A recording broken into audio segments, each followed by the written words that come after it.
ಹಾಸನಲ್ಲಿರೋ ಹರ್ಷ ಬೇಕ್ರಿನ ತೋರಿಸ್ತಾ ಇರೋಕ್ಕಾಗತ್ತಾ? ಇಲ್ಲೆಲ್ಲ ಸ್ವೀಟ್ ತುಂಬಾನೇ ಚೆನ್ನಾಗಿರುತ್ತೆ. ಜಾಮೂನ್ ಮತ್ತೆ ಚಂಪಕಲಿ ತುಂಬಾ ಫೇಮಸ್ ಇಲ್ಲಿ. ಇವೆರಡು ತಿನ್ಬೇಕು ಅಂದ್ರೆ ನೀವು ಬೇಗ ಹೋಗ್ಬೇಕು, 4 ಗಂಟೆ ಒಳಗೆ. ನಾವು ಮೈಸೂರು ಪಾಕ್ ತಗೊಂಡ್ವು. ಮೈಸೂರು ಪಾಕ್ ತುಂಬಾನೇ ಚೆನ್ನಾಗಿತ್ತು. ಇಲ್ಲಿಂದ ತಿಂದು ಆಚೆ ಬರ್ಬೇಕಿದ್ರೆ ನಮ್ಮ ಫಾಲೋವರ್ಸ್ ಸಿಕ್ಕಿದ್ರು. ಫಾಲೋವರ್ಸ್ ಸಿಕ್ಕಿದ್ಮೇಲೆ ಅವ್ರ ಅಂಗಡಿನೂ ತೋರ್ಸೋಣ ಅಂತ ಹೋದ್ವಿ. ಅವ್ರ ಅಂಗಡಿ ನೋಡಿದ್ರೆ ದಿ ಫೇಮಸ್ ಗುಂಡಣ್ಣ ಬೇಕ್ರಿ.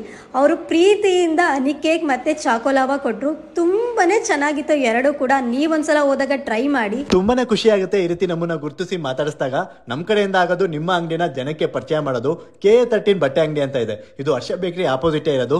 ಸೊ ನನ್ನ ವಿಡಿಯೋನ ನೋಡಿ ನಿಮ್ಮ ಅಂಗಡಿಗೆ ಯಾರಾದ್ರೂ ಬಂದ್ರೆ ನಿಮ್ ಕಡೆಯಿಂದ ಸ್ವಲ್ಪ ಡಿಸ್ಕೌಂಟ್ ಕೊಡಿ, ಅವರು ಕೂಡ ಖುಷಿ ಆಯ್ತಾರೆ. ಹಾಗೆ ಎಲ್ಲಾನು ಮಾತಾಡಿಸಿ ದೇವಿಗೆರೆನಲ್ಲಿರೋ ಕೆರೆಗೆ ಬಂದು ಇಲ್ಲಿ ಪಾರಿವಾಳ ಹೇಗೋ ಇದ್ದು ಇವಳು ಬಂದು ಓಡಿಸ್ಬಿಟ್ಟು ಇವಳೆ ಪಾರಿವಾಳ ತರ ಆಡ್ತಾ ಇದ್ದಾಳೆ. ಹಾಗೆ ದೇವಿಗೆರೆನಲ್ಲಿ ಒಂದು ರೌಂಡ್ ಹಾಕಿ ನಮ್ಮ ಆಂಜನೇಯ ಬಾಸ್ ಅವರ ಟೆಂಪಲ್ ಕೂಡ ಇತ್ತು, ಅವರಿಗೊಂದು ನಮಸ್ಕಾರ ಮಾಡಿ ಅಲ್ಲಿಂದ ಹೊರಟು. ದೇವ್ರಿಗೆ ನಮಸ್ಕಾರ ಮಾಡಿ ನಾವು ಬಂದಿದ್ದು ಹೇಮಾವತಿ ಸ್ಟ್ಯಾಚುಗೆ. ಹೇಮಾವತಿ ಸ್ಟ್ಯಾಚು ನೋಡ್ಬೇಕಿದ್ರೆ ನೆನಪಾಗೋದು ನಾವು ಚಿಕ್ಕದ್ರಲ್ಲಿ ಇಲ್ಲೆಲ್ಲ ಬಂದು ಫೋಟೋ ತೆಗೆಸ್ಕೊತಾ ಇದ್ವಿ. ಹಾಗೆ ಮಹಾರಾಜ ಪಾರ್ಕ್, ಇದೆಲ್ಲ ಏನೋ ಒಂಥರ ಬಾಲ್ಯದ ನೆನಪನ್ನ ಮರುಕಳಿಸುತ್ತೆ.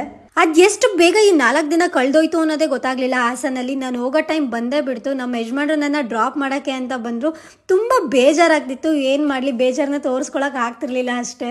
ಒಮ್ಮೆ ಮುಖದ ಮೇಲೆ ಮಂದಹಾಸ ತರುವ ನೆನಪುಗಳು, ಇನ್ನೊಮ್ಮೆ ಕಣ್ಣಂಚಲಿ ನೀರ ತರಿಸುವುದು. ಎಲ್ಲರಿಗೂ ಒಳ್ಳೆಯದಾಗಲಿ. ಶುಭ ದಿನ.